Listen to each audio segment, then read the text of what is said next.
YCP నాయకులు కూడా ఏదో కొంచెం 2-3 సందర్భాల్లో మన వాళ్ళు డేటా పంపిస్తే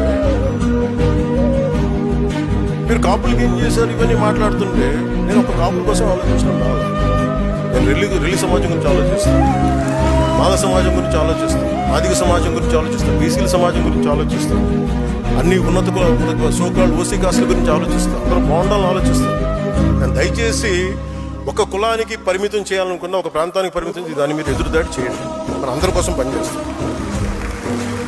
ఈ మధ్యన ప్రేమ ఎక్కువ అయిపోయింది అందరికీ. సడన్గా ఏం చేశారండి మీరని ఒక్కొక్కరు టీవీల్లో బొత్తులు ఏముంటుందని కంటనాల తెగిపోయి అరుస్తున్నారు. ఇలాంటి మహానుభావులందరికీ నేను అడుగుతున్నా ఒకటే, మాట్లాడితే మీరు వంగవీటి రంగయ్య గారి పేరు పట్టుకొస్తారు కదా మీరంతా. ఆయన చనిపోతా నాకు ఇబ్బంది ఉంది, నా ప్రాణహాని ఉంది అంటే ఆ రోజు మీరు ఎందుకు తప్పన పడలేదు? మీరు ఎవరు చిన్న వయసులు కాదు కదా, మీరు టీన్స్లో లేరు కదా. మీ అందరికీ 60-65 ఏళ్ళు ఉన్నాయి కదా మీ అందరికీ.